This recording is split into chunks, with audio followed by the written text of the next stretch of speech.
We will never know whether there really was a Motte and Bailey castle on the site of Castle Rushen. What we can say, though, is that if ever you wanted to see the model castle, beautiful in its proportions and perfect in its masonry, then you can't do better anywhere in Europe than this masterpiece in limestone. This is generally regarded as being one of the best preserved medieval castles in the whole of Europe. And the secret of its success has been the fact that it's always been used, from its earliest days as a great stone fortress to later centuries as a garrison, as a power base for the Earls of Derby, as a residence, as a jail, as a place for the Tynwald court to sit, and more latterly, of course, as a tourist attraction.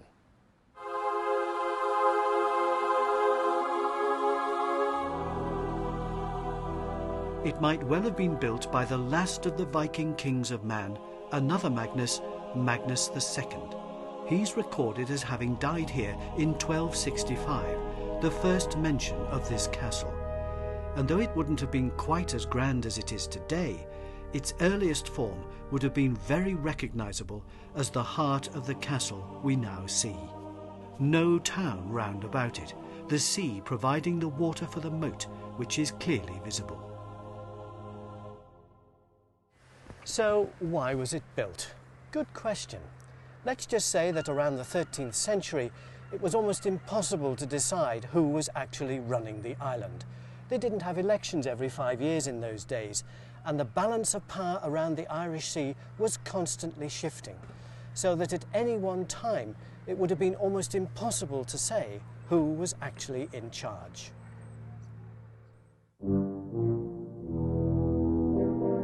The situation really was terribly confusing and very difficult to keep up with. During Magnus's reign in the Isle of Man in the 13th century, the important person to know was King Haakon of Norway. Magnus teamed up with him and invaded Scotland. But when Haakon died, Alexander III of Scotland threatened the Isle of Man, and when Magnus died, Alexander took the Isle of Man for himself. The Manx rebelled, and a fleet was sent to attack them at Ronaldsway, and 537 of us were killed. After Alexander died, Edward I of England took over the island, but Robert the Bruce mounted an invasion and took it back and installed the young Earl of Moray here. This was when the bagpipes were introduced. When Robert the Bruce died, Edward III sent ships to the island to finally claim it for the English crown. And what about the poor Manx peasant during all of this? History doesn't recall what they thought. One day they'd see the Scots arrive galloping past, next it would be the English in hot pursuit, then the Scots, then the English. Blimey, there'd be hardly time to get used to the new money.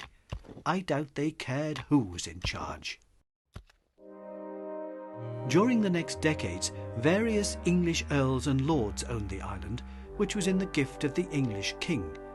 And it was during this time that there was one particularly nasty incident which saw the strength of the castle really tested. Now, you probably know that terribly unkind joke about the French, which asks, what's the difference between a Frenchman and a piece of toast? Answer, you can make soldiers from toast. I know, terribly tasteless, but I reckon the Manx were laughing on the other side of their faces on that day in 1377 when the French actually invaded Castletown, and they weren't on holiday. It was during the time of the 100 Years' War between France and England. You know, Crécy, Agincourt, Joan of Arc, all that sort of thing. The French had a nasty habit of indulging in hit-and-run attacks on the English coast. They pillaged the Isle of Wight, set fire to Portsmouth, and had a real go at Southampton. On one of these little trips, some of them must have decided to see what was further north, and for one reason or another, they ended up here, in Castletown. Imagine the French marauders coming into the harbour and landing. They attacked the castle, but it held firm. So then our French friends started setting fire to the town. Mon Dieu! As you can imagine, the visit did nothing for Manx-French relations. All school trips were immediately cancelled, as were any orders for French cheese. It was only when the Manx offered them money that the French finally agreed to leave. Now, I'm not quite sure how that worked, because I find it difficult enough to buy a cup of tea at John Lennon Airport using Manx money, let alone buy off the French. But the point is, the castle proved its worth.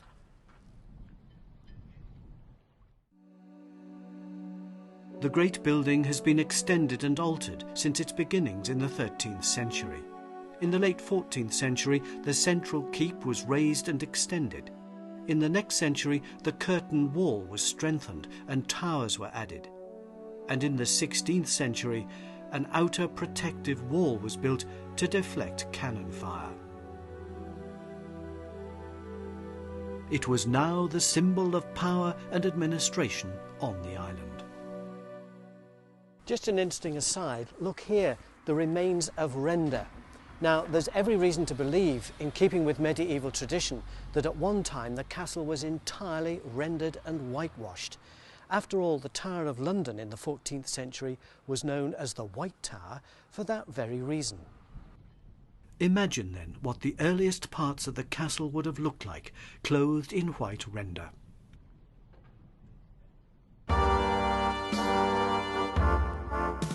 By this time, the island had new owners, who were to rule here for over 3 centuries. They were the Stanley family, Lancashire gentry, who were granted the Isle of Man in 1405 by Henry IV, and eventually they became the Earls of Derby.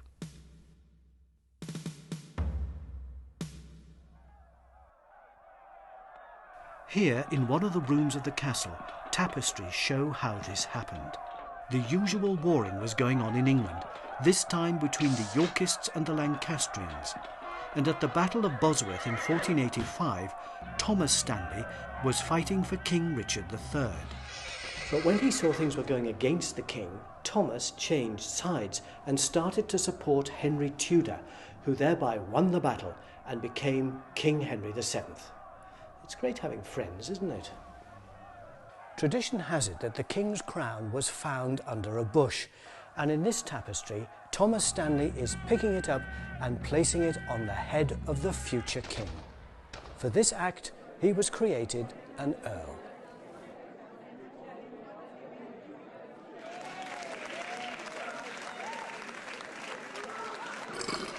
The Derbys were to rule here until the 18th century, and Castle Rushen was their most important statement of power.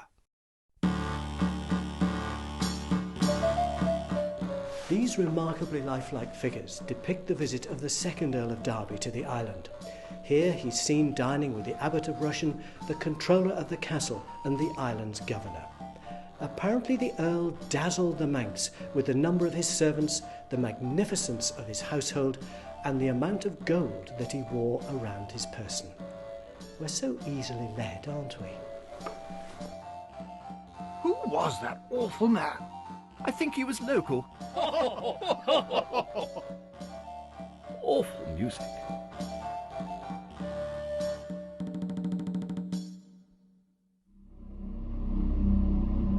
The castle, meanwhile, was fitted with all the latest technology to resist an attack. There was the barbican, a twisting approach to the main entrance so that arrows could be showered down on any attacker. Then came the gatehouse, another point where you could be attacked and repulsed. Beyond here was the inner keep. The drawbridge to it was cantilevered and could be lifted up for protection. If you did get over the bridge, you would be trapped between 2 massive portcullises with murder holes above, through which could be dropped stones or boiling lead and oil. And of course, the spiral staircases made the access to the upper floors easier to defend. In the 16th century, with the increased danger of cannon damaging the base of walls, a protective earthen bank faced with stone was built around the outside of the castle. This is called a glacis, and it was once covered in slabs of stone along its top as well, to deflect cannonballs. The nobility lived in the rooms in the main keep, with various chambers for entertaining and giving audiences. At times there were maybe 50 or 60 soldiers garrisoned in the castle, who manned the day and night watches, but it's not likely they were all living in the castle. Only the senior officers would have had rooms here. Many of the ordinary soldiers were billeted with Manx families in the town, which was often a cause of great resentment. Of course, eventually the castle became a centre for administration. The governor lived here, courts were held here, and the Keys and Tynwald sat here long before they got their own buildings in the 19th century. Much earlier, at the end of the 16th century, the Earls of Derby decided to build more comfortable apartments rather than living in the dank castle rooms. Derby House stands above the walls of the Barbican, and in the 1640s it became the permanent home for the Derby family. The warren of rooms inside are nowadays used for occasional sittings of the island's courts, but much of the layout of the original apartments is still visible, and some of these rooms have actually been built on the old wall walk, and their narrowness reflects the place where soldiers once patrolled.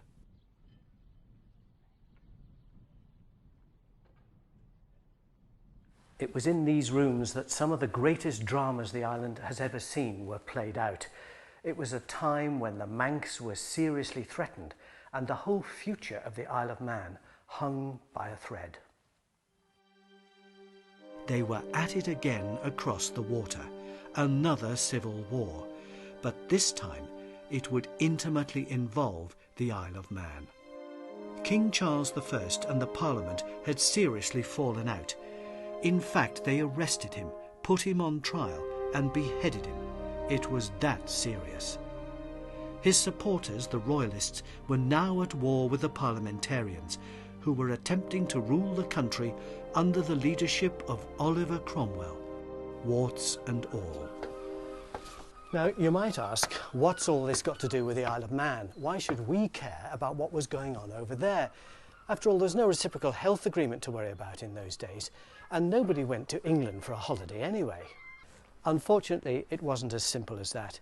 The Isle of Man became intimately involved in the conflict, and at one point there was serious concern that the island might be attacked and many of us slaughtered as a result. The whole situation revolved around the 7th Earl of Derby, the Great Stanley. As the latest holder of the title originally bestowed by the Crown of England, he was a staunch royalist, and that meant that the parliamentarians had their eye on the Isle of Man.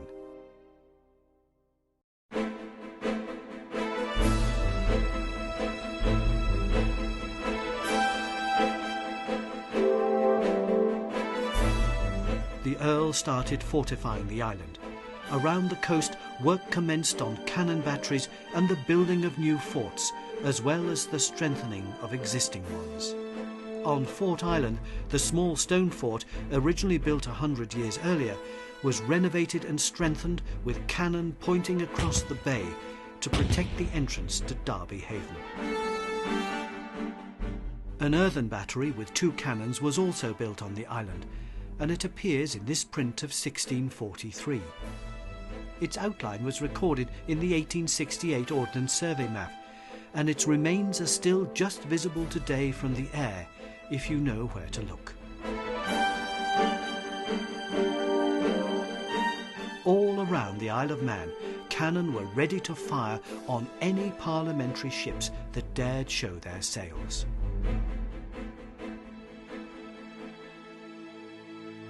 The Earl didn't normally spend a great deal of time on the island, but as the war in England intensified, he retreated here with his wife, the Countess Charlotte de la Troismouille, and they set up court. The Derby apartments were enlarged and made more comfortable, though at the same time more guns were placed around the castle, just in case.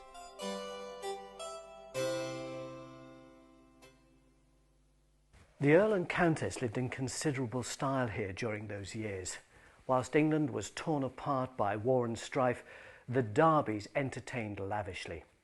They were frequently visited by royalist families from England, exiled aristocrats who came to this stronghold in the Irish Sea, this little kingdom holding out against the armies of Cromwell.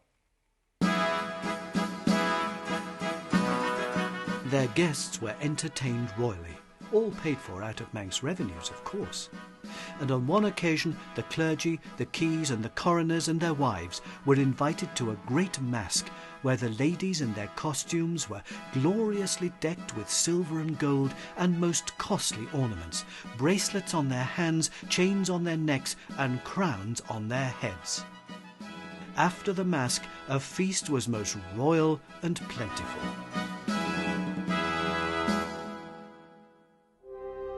But the parliamentarians had their eye on all of this. The Commonwealth sent messages requiring the surrender of the island, and Derby replied that if he got any more such requests, he would burn the letter and hang the bearer. It was time to fight. In August of 1651, at the height of the Civil War, the Earl of Derby came here to Derby Haven with his Manx army of nearly 300 men. They set sail in the 7 ships in the bay for England to fight for the royalist cause. Imagine the scene here, the confusion, the horses being loaded into small boats and ferried out into the bay, and the Manxmen boarding vessels to go and fight for a cause they barely understood. But within weeks the Earl had suffered a devastating defeat. He was captured, tried and executed for high treason. His Manx army were hunted to death in the English countryside, and those who escaped had to make their own way back to the island, even though many of them couldn't speak English. Meanwhile, here on the island, the Earl had left his wife, the Countess Charlotte, in charge, and it's now that someone else comes onto the stage of Manx history, a certain William Christian, or Illiam Doan, as the Manx called him. He was the Receiver General, the Earl's right-hand man, and when the Earl left for England, he appointed Illiam Doan as the Countess's commander and protector. But treachery was afoot, because when Illiam Doan heard that the Earl had been defeated and captured, he decided that the inevitable invasion of parliamentary forces that would follow was something that the island couldn't withstand. And so he decided to preempt the attack by offering to surrender. These barns are all that's left of Ronaldsway House and Farm, where Illiam Doan lived. The house was nearby and was only pulled down in the 1940s when Ronaldsway Airport was expanded. In 1651, it was where Illiam Doan and his conspirators decided to prepare the island for surrender. Actually, there was an amazing scene here. Nearly 800 men, all the leading figures from the island's parishes, had gathered to be addressed by Illiam Doan. He revealed to them that he'd learnt that the Countess was secretly negotiating to surrender the island and sell the Manx for 2pence or 3pence a head. So great was the outrage that Illiam Doan was able to mobilise the Manx militia to take control of all of the island's forts. The only 2 strongholds that held out in loyalty to the Countess were Peel Castle and Castle Rushen, where she was living with some of her children.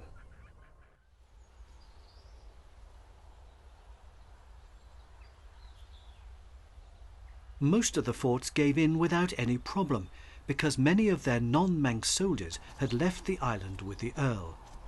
But there was one fort where it was touch and go for a while as to whether there would be a fight or not. This is Ballacurry Fort at Cerrogaro, way out in the middle of the northern plain. Actually, in the middle of nowhere. This is an extraordinary construction, one of the most amazing forts on the island. It's actually a massive earthwork built in the shape of a great rectangle with pointy bits at its corners.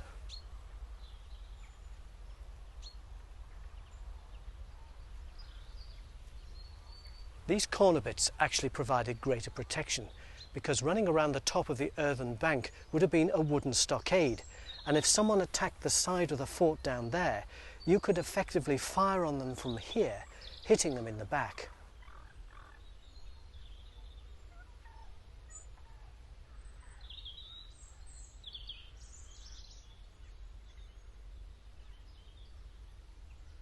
The sign here says that this fort was probably incomplete, and there is reason to suggest this because in the 19th century someone found a plan of this fort in the British Museum and it showed it as being very much larger. The fully extended fort would have been like this, but what's actually here at Ballacurry is this. It seems that the extra ditches and bastions were never built, possibly because time ran out.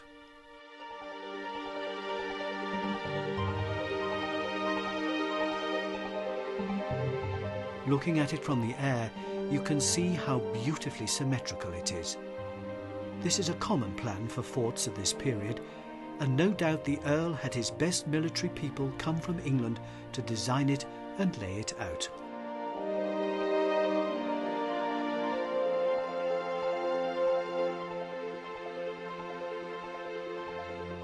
It's a mystery to me why the Earl of Derby built this fort here in the first place. It's not on a river, it's not even on a road. The only way to get here in the 1650s was by marching across the fields, rather like today. It's not on the coast, defending a port, and it's miles from the great powerhouses of Peel Castle and Castle Rushen. So why is it here? Well, some have suggested it was built to protect the northern plain, but that doesn't ring true. You can hardly find it, never mind attack it. I'm afraid the military strategy in this case eludes me. What we do know is that when Illiam Doane's men arrived here on the 21st of October 1651 to take this fort over, it was garrisoned and there were some heated exchanges at the gates down there. The commander of the fort, Major Thomas Stanley, inside the gate refused to cooperate. Outside, William Tyr and Ewan Christian started shouting at him about the iniquities of Lady Derby and her plan to sell off the Manx for twopence a head. Ewan Kirgy, outraged that anyone should refuse to take part in this high patriotic endeavour, sent his men off to set fire to the nearby house of John McSale, one of the soldiers inside the fort. When the flames were seen rising from McSale's house, the men in the fort started deserting, and very quickly Ballacurry was taken. And so everything was now ready for the island to surrender. It hadn't taken Cromwell's forces long to get here. The Earl had been beheaded on the 15th of October, and 10 days later the invasion force was in Ramsey Bay.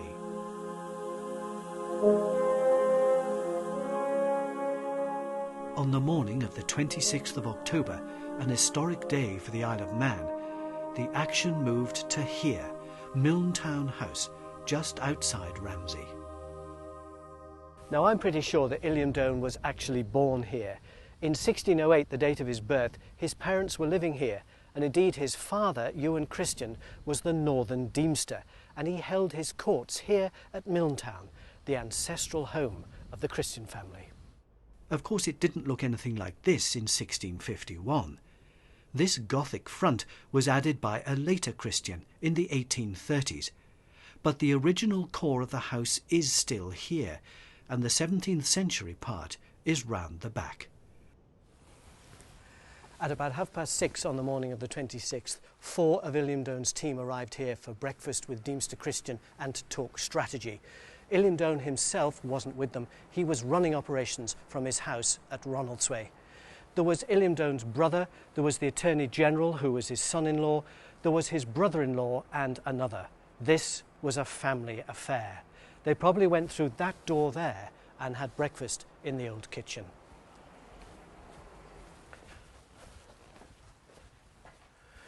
This was a desperately serious affair. The fate of the whole island hung in the balance, with the warships waiting in Ramsey Bay. Many knew of the ruthlessness of the parliamentary forces. Only 2 years earlier, those who had resisted them in Drogheda were massacred. Over 3,500 people were killed. What these men were attempting to do was to save us islanders from a similar fate. After breakfast, the delegation, which now included Deemster Christian, walked up this drive and turned towards Ramsey to meet their fate.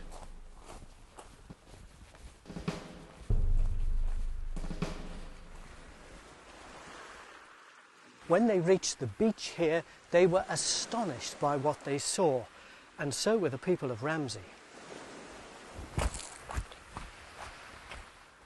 Out there in the bay was a fleet of 44 warships, with 3 regiments of foot soldiers on board and 2 of horse. That was several thousand men. The Manx delegation were rowed out to meet the commander of the parliamentary forces, Colonel Robert Duckenfield. Fortunately, he had already decided to treat the Manx fairly and not present a show of power. Upon receiving an assurance that he'd meet no resistance except at Peel and Castletown, he accepted the surrender of the Isle of Man. He then started the tricky operation of unloading all his men and horses onto the beach here, helped by the Manx. When all were gathered, one party of troops made for Peel, where the castle surrendered with little resistance. The remaining troops went with Duckenfield to take Castle Rushen. The castle was preparing itself for a siege. Troops were on the ready, expecting an imminent attack. As they marched into Castletown, Duckenfield's forces surrounded the castle and guns were placed. The parliamentarians had decided that Illiam Doane would be the best person to deal with Lady Derby, and he duly arrived in the State Chamber to hand her a letter from Duckenfield demanding the surrender of the castle. Lady Derby, sitting beneath her crimson canopy, received the letter from Illiam Doane and started to read. Very soon she came across the phrase, "your late husband." Now she knew the Earl had lost the Battle of Wigan Lane, but no one had told her that he had been executed. She went into a paroxysm of grief and anger and penned a reply to Duckenfield, telling him precisely what he could do with his cannon. Duckenfield prepared to attack, but before the first shot could be fired, down here inside the curtain wall, disaffected members of the garrison wrenched open the sally port and let the parliamentary soldiers in. Before long, the whole castle was in the possession of Cromwell's army. The island had capitulated and was now part of the Commonwealth of Great Britain. The Countess and her court were allowed safe passage out of the island to an uncertain future. The castle had narrowly escaped a damaging siege, and the Manx had narrowly escaped a punishing conflict by deftly changing sides when the situation looked tricky.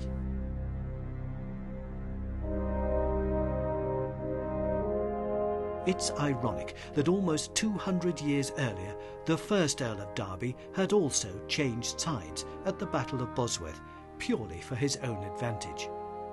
It's unlikely, though, had the 7th Earl lived to see the island's surrender, that he would have appreciated this historic resonance. When the monarchy was eventually restored and the 8th Earl succeeded to the Derby title, he took revenge on Illiam Doane and had him executed. But that, as they say, is another story. The castle continued to be the centre of administration on the island. Courts were held here, Tynwald sat here, and there was also a prison here. And when the Derbys ceased to be the Lords of Man and the title was inherited by the Dukes of Athol in 1736, the centre of power gradually started to move to Douglas. Eventually, the Athols built themselves the magnificent Castle Mona, and Castle Rushen was lived in by the island's governor.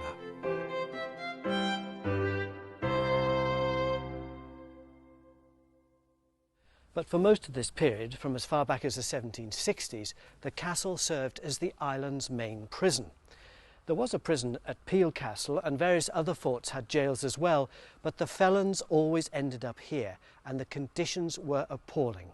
Some of the prisoners became seriously ill as a result of being here, and some of them even died.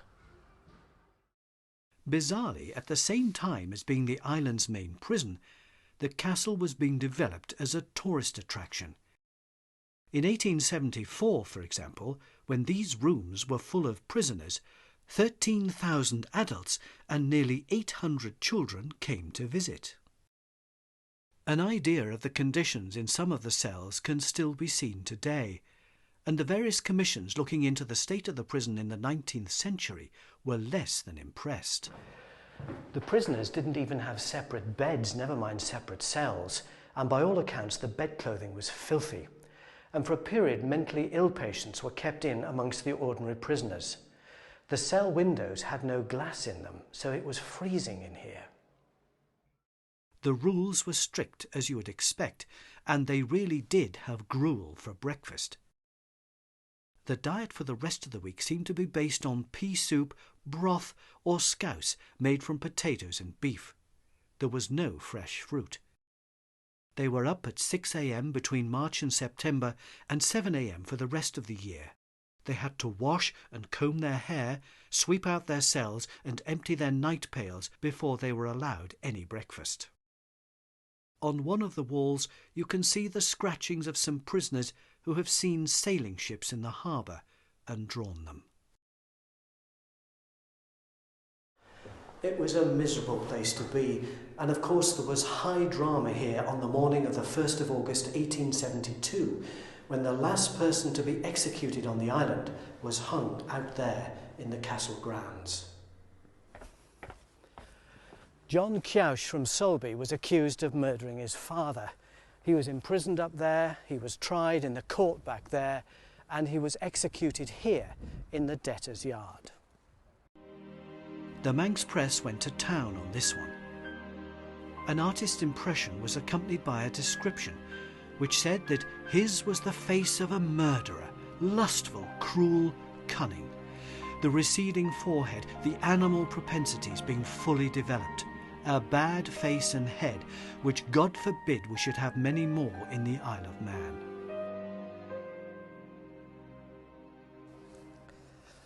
A perfectly fair piece of reporting then.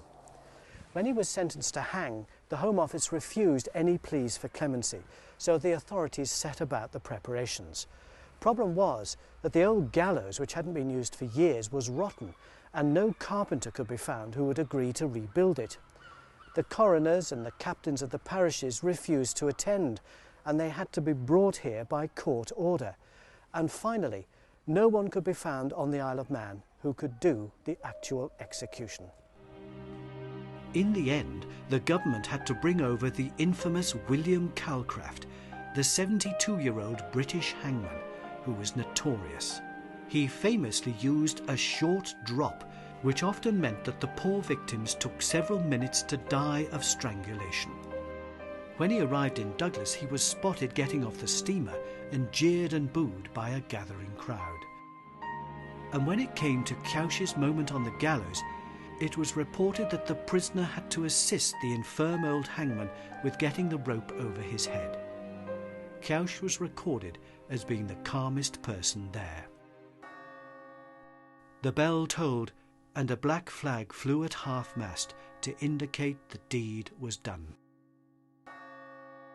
Straight after the execution, Kjaush's body was put into a wooden coffin, into which was added quicklime and water to make it bubble and seethe. After that, the coffin was brought round here to the stone yard and buried in a pit, to which more lime was added, to make sure that his remains would never be found.